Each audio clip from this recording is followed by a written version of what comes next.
Masuk. Bahagia dulu mas. Kuncinya itu cuma itu. Sebenarnya ada 5 kunci ya mas ya. Yang pertama itu bersyukur. Waktu saya jadi Gojek itu, saya nggak mandang uangnya. Mas percaya nggak, saya hidup dari tabungan bukan dari ojolnya. Sebenarnya alasannya cuma sederhana sih mas. Sebenarnya kita mau berubah itu nggak butuh alasan yang luar biasa. Alasan saya paling terbesar untuk berubah itu saya pengen makan 3 kali sehari. Karena dulu saya makan tuh 1 ikan, beli 8.000 nih mas. Itu dibagi 2. Untuk makan pagi sebelum saya berangkat nganterin langganan. Bukan, jadi untuk pagi setelah saya ngantar langganan. Terus nanti siang saya makan setelah saya pulang dari manapun itu. Usahain lahir dari ketakutan. Kalau misalnya mau ngelakuin law of attraction, kalau kamu takut, lakuin aja. Bahkan ketika saya mau kemari, saya gemetar loh mas. Tapi dilakuin aja. Mas mau saya liatin nggak topik yang saya print? Coba Silva, di buku saya. Menarik ini. Mas percaya nggak saya sampai print hanya untuk mau berbicara dengan mas? Gila. Ini berapa lembar? Tuh. Jadi jangan bilang, kalau kamu mau the best, do the best. Gitu loh. Tuh banyak loh mas. Jadi kalau ada orang yang ngerasa kayak, oh saya pasti jadi kaya, terus dia nggak ngapa-ngapain. Itu artinya dia nggak ngelaksanain kunci kelima, usaha intuisi. Harus ngapa-ngapain intinya gitu ya. Usaha intuisi mas. Ya, misalnya nih, saya mau belajar, bukan belajar, saya mau podcast. Tapi kalau otak saya ini tidak diingatin lagi hal-hal yang saya baca. Saya baca bukunya kan banyak ya. Kemarin saya baca buku tentang selling sama bisnis. Terus tiba-tiba mau ngomongin energi, bisa connect. Nggak connect saya. Jadi saya belajar lagi, diulang lagi biar saya bisa ngelakuin yang terbaik. Nah itu usaha intuisi. Kayak gitu loh mas. Lantas apa hubungannya kondisi batin dengan mudah atau sulitnya uang datang? Ada nggak kaitannya dengan kondisi batin dengan keuangan kita? Ada. Bisa. Yang paling contoh yang paling ini ya mas ya. Waktu saya jadi Gojek tuh ya. Waktu saya jadi Gojek, jujur aja kenapa? Karena itu momen terendah dalam diri saya, dalam hidup saya kayak gitu. Teman-teman saya udah punya SPBU.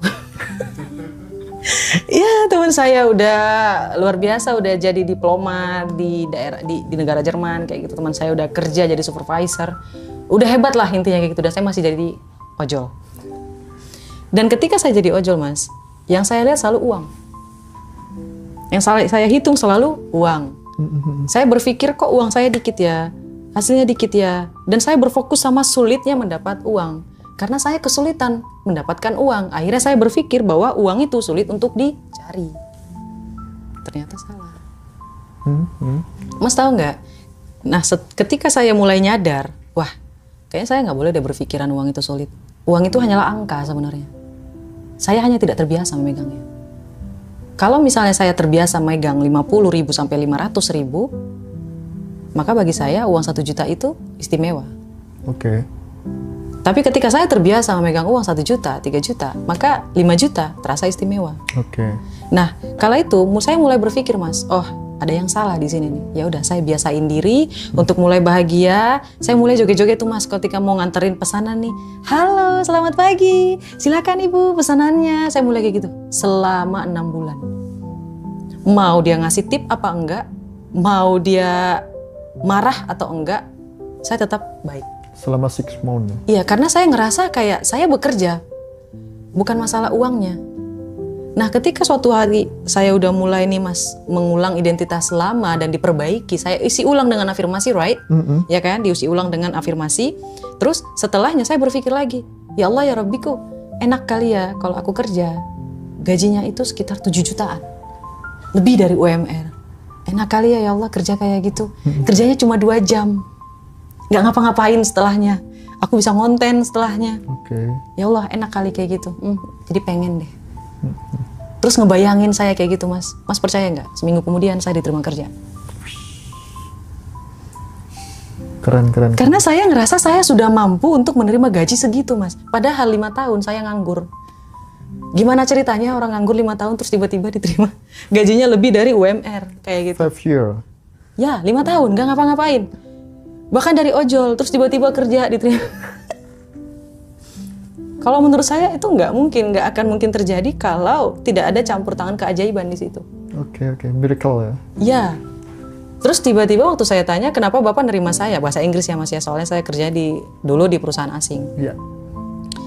Dia bilang, kamu tidak menyerah. Oh, saya langsung nangis Mas. Pulang saya wawancara dari situ saya langsung nangis. Karena memang selama saya nganggur dan jadi ojol, saya buat video sebanyak 360 video.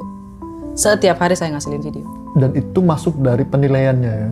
Yes. Orang melihat dari kerja kerasnya itu ya? Yes. Tanpa pantang menyerah. Oke. Lalu banyak orang juga kan yang bilang, rezeki seret, kayak gitu, susah dapat rezeki. Nah, kira-kira nih, emosi apa yang membuat rezeki kita semakin menjauh? Kira-kira ada nggak emosi semacam itu? Ada Mas. Ada ya? Ada. Pertama, mereka pelit sama diri mereka sendiri. Sama dirinya aja pelit. Iya. Misalnya nih Mas, mereka baik sama orang lain. Baik banget. Tapi ke dirinya tuh pelit. Oke. Bahkan mau beli makanan aja mereka ngerasa bersalah. Mau beli kopi aja nih. Ya, kalau kata Timothy beli kopi di lobby hotel. Beli kopi aja nih, misalnya kopi yang murah-murah aja deh kayak gitu. Mereka ngerasa bersalah. Banyak Mas, banyak. Nanti lihat ada yang komen tuh. Itu juga sangat berpengaruh ya? Berpengaruh Mas. Mereka ngerasa mereka nggak pantas gitu. Mereka ngerasa mereka merasa bersalah ketika mereka nikmati uang sesuatu mereka. Yang... Dan ini sering terjadi sama sandwich generation. Oke, berarti kalau saya tangkap itu tidak menghargai diri sendiri gitu? Yes. Dan kalau tidak menghargai diri sendiri, tidak mencintai diri sendiri, tidak membuat dirinya bahagia, dia akan sulit dalam rezeki. Masuk. Bahagia dulu Mas. Kuncinya itu cuma itu. Sebenarnya ada 5 kunci ya Mas ya. Yang pertama itu bersyukur. Waktu saya jadi gojek itu, saya nggak mandang uangnya. Mas percaya nggak, saya hidup dari tabungan bukan dari ojolnya. Oke. Jadi saya itu hidup dari bisnis yang lalu. Bisnisnya di luar Pulau Jawa, saya bawa uangnya, saya jadi ngojol. Ojol ini, saya juga bingung kok bisa saya ngojol. Karena memang saya nggak suka, nggak ngapa-ngapain. Harus aktif gitu ya? Harus aktif, karena saya nggak mau jadi orang yang pemalas. Betul. Jiwa-jiwa pendekarnya luar biasa memang ya. Petarung ya.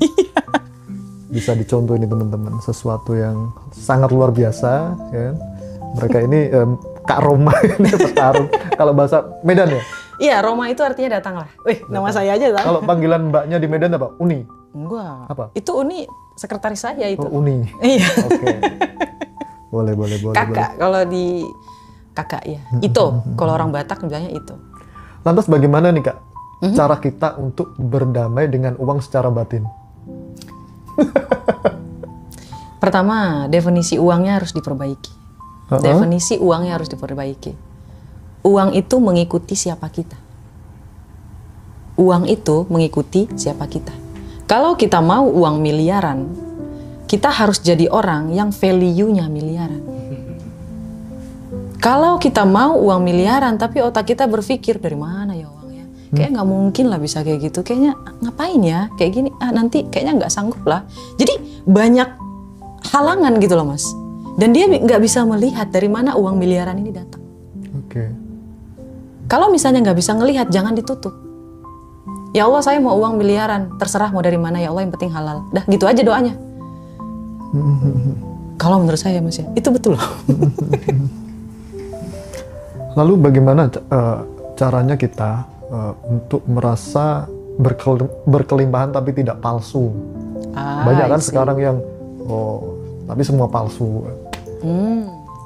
Gini loh Mas, sebenarnya ada orang yang salah paham tentang terjemahan dari keberlimpahan ini. Sebenarnya keberlimpahan itu di mana Masnya ngerasa cukup, bukan soal materi, tapi ngerasa cukup. Cukup, enough. Kalau misalnya nih Masnya masih tinggal di kontrakan, misalnya kayak gitu, tapi semuanya cukup. Mau makan enak bisa, mau berobat bisa, punya istri cantik atau punya suami ganteng. Aku sih kalau punya istri cantik dan tinggal di kontrakan, udah dari mana sih? Dan selalu makan enak. Iya, mau makan ke restoran bisa, ngasih jajan ada, semuanya serba cukup Mas. Bener. Keberlimpahan yang diomongin sama orang-orang, kalau menurut saya itu tentang selera Mas, itu selera. Berarti kita salah mengartikan ya, bahwa berkelimpahan itu biasanya diartikan dengan banyak uang, banyak harta benda, mungkin seperti itu. Kalau saya ditanya seleranya kayak gitu nggak keberlimpahannya? Yes. Tapi ada orang mas yang dia mau, ya saya cukup sehat, saya punya uang, saya mau jalan-jalan ke luar negeri ada, saya mau sedekah ada, saya mau naik haji ada. Ya saya mau kayak gini aja. Yang penting saya punya kontrakan udah enough. Dia bilang kayak gitu. Itu keberlimpahan mas. Nggak ada rasa berat di hatinya. Itu keberlimpahan sebenarnya tuh. Kakinya bebas melangkah kemana aja. Oke.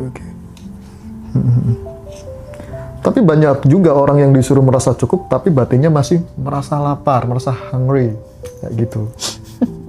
Bagaimana tanggapannya Kak Roma ini? Kalau menurut saya dia munafik. Munafik ya? If you love money, kalau kamu suka uang, akuin aja. Semakin kita menyukai sesuatu, memang dia akan semakin lari. Tapi kalau kita tidak mengakui sesuatu, dia tidak akan datang. Jadi ada yang namanya sistem tarik ulur mas. Kita pengen tapi kita nggak menginginkan. Kita suka tapi tidak menginginkan. Kayak gitu. Jadi ada orang yang ngerasa kayak, oh aku nggak mau kaya, tapi ketika dikasih uang 1 miliar dia bahagia. Saya nggak mau kaya, saya udah ngerasa cukup, tapi ketika dikasih rezeki nomplok dia bahagia. Banyak yang seperti itu ya? Banyak mas. Jadi ketika ada orang ngomong tentang keberlimpahan ini segala macam, wah kamu mau nipu ya? Allah bilang aja kamu kan mau ngambil kelas, biar kamu ini, biar kamu itu. Oke. Lantas apa bedanya merasa berkelimpahan dengan menipu dirinya sendiri? Itu bukan menipu mas. Itu bukan menipu. Kan tadi hukum semesta itu permainan frekuensi. Oke, tinggal volume kita atur ya. Yes. Masnya mau kemana? Hertznya mau kemana? 500. Kalau kita putar radio, kita mau mendengar sesuatu, kita putar hertznya itu ada di angka 500 hertz. Dan 500 hertz hanya bisa bertemu dengan 500 hertz. Jadi kalau mas mau ngerasa berkelimpahan, fake it. Pura-pura lah, nggak masalah. Lakuin, it's okay. Tapi masalahnya ada orang berpura-pura sampai bikin dia tuh anjlok keuangannya. Enggak kayak gitu sebenarnya. Oke, mungkin terlalu over mungkin ya. Iya, kalau misalnya nggak butuh, ya jangan. Itu keinginan atau kebutuhan. Kayak gitu. Oke. Itu harus dipelajari sih finansialnya. Beda lagi ilmunya. Nah, terus bagaimana cara merasa cukup tanpa mematikan keinginan berkembang gitu? Bersyukur dulu mas. Dan bersyukur ini ada juga bersyukur tuh overload. Oh, kebanyakan kapasitas. Iya, bersyukur overload terlalu over mungkin ya. Iya, jadi mereka itu berpikir bahwa ya udahlah segini dulu. Kayak bisa, misalnya nih mas ya, misal. Kemarin saya dikasih rezeki sama Allah dapat TikTok pengikut sampai 154.000. 150, keren banget. Iya, alhamdulillah ya Allah, terima kasih. Kayaknya keren.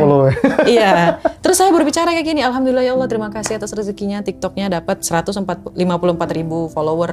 Keren. Enak kali ya Allah, kalau aku punya Instagram dengan 100.000 follower. Jadi kita bersyukur, tapi kita punya target mas. Dan alhamdulillah tiba-tiba video saya viral dan dihujat orang banyak, alhamdulillah. Ketika saya dihujat mas, energi negatif yang mereka kasih diterjemahin sama Allah kepada saya jadi energi positif. Oke. Ya makanya orang yang semakin dihujat semakin laris mas, semakin bagus rezekinya. Penjelasan ilmiahnya gimana tuh? Kalau misalnya dari ilmiah itu nggak bisa dijelasin mas. Ini permainan frekuensi. Ini gimana jelasin? Nih, misalnya nih mas ya.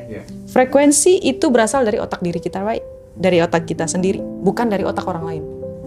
Ketika orang lain menghujat kita, tapi kita is okay, easy going, ikhlas kayak gitu.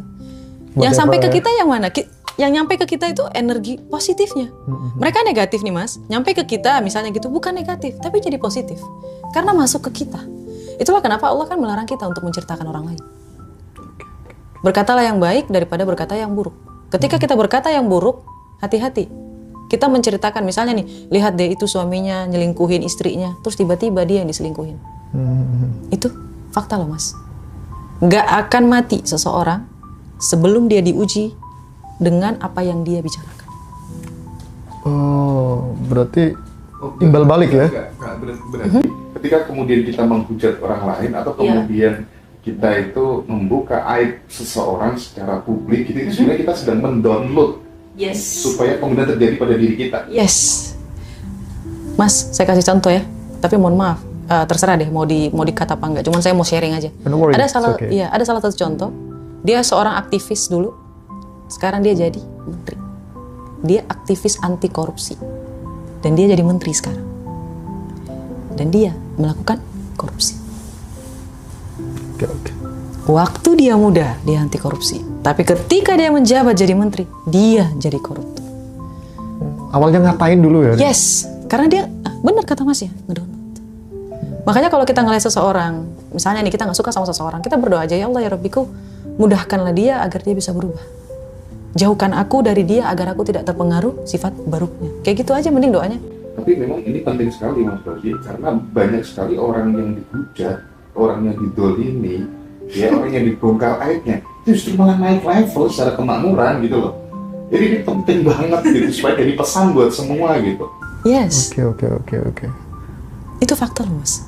Kayak Raffi Ahmad itu ya luar biasa ya, dihujat segimananya dia selingkuh tuh. Oh berarti ini abis ini Ridwan Kamil sama Aura Kasih bakal naik level. Bakalan Mas, soalnya layarnya udah berubah, arusnya udah berubah. Mereka mengatakan bahwa Ridwan Kamil dan si Aura Kasih itu adalah sejoli yang saling mencintai, cuman terhalang oleh pernikahan. Tuh udah mulai berubah alurnya. Berarti gitu. Pernikahan itu juga bisa jadi penghalang. Yes. Seseorang. Yes. Kalau dalam rezeki ya. Makanya buat laki-laki, buat perempuan, hati-hati memilih pasangan. Terutama untuk laki-laki. Pilihlah laki-laki, pilihlah perempuan yang membuat kamu merasa nyaman, tentram ketika kamu ada di rumah. Ini ngaruh banget sama rezeki Mas. Karena ketika laki-laki datang ke rumah, dia sedang men-charge energinya biar energinya full. Ketika dia keluar, dia berperang. Dia masang topeng. Mas ngaku, kalau misalnya lagi kerja, masang topeng apa enggak? Nggak usah ngaku sih. Ya nggak usah ngaku. Pasti yang namanya laki-laki keluar, mereka sedang berperang. Berperangnya kenapa? Untuk mencari rezeki. Ketika baterainya habis, mereka pulang ke rumah. Dan ketika orang rumah tidak menerima apa yang dibawa sama si laki-laki, atau tidak menyambut, tidak hangat, tidak memeluk, tidak bikin nyaman. Awalnya memang biasa aja, tapi lama-kelamaan mereka akan mencari kenyamanan. Itulah kenapa LC laku. Jadi iya. Penting ya ada LC di rumah. Penting Mas, itu LC halal. Ya. LC versi halal. Iya, betul sekali. Nah ini yang perlu teman-teman ingat, jadi harus menjadi LC yang versi halal di rumah. Iya, untuk suaminya tapi ya, bukan untuk orang lain. Biar nggak kecantol yang lain di luar ya. Oke. Nyaman gitu loh Mas. Biar energinya luar biasa gitu. Rezekinya jadi... Enggak, aku tertarik gini Mas Rozi. Ketika kemudian Kak Roma ini kan yang bikin ini menjadi mahal adalah dia from zero to hero gitu. Iya, dari bawah bener lah. Di titik seperti ini bisa menginspirasi dan menggerakkan banyak orang. Ini sesuatu yang sangat menarik, jadi edukasi buat teman-teman. Tapi kebiasaan apa sih, atau kemudian mungkin sebelum kebiasaan kali ya, apa yang membuat Kak Roma itu pada kondisi terendah itu yakin suatu saat aku pasti berada di titik itu gitu? Maksudnya itu apakah ada figur tertentu, kemudian ada buku tertentu yang dibaca, sehingga karena nggak semua orang punya keberanian, punya rasa percaya diri, suatu saat aku bisa seperti itu gitu. Even itu adalah anaknya orang kaya belum tentu juga. Gimana? Sebenarnya alasannya cuma sederhana sih Mas. Sebenarnya kita mau berubah itu nggak butuh alasan yang luar biasa.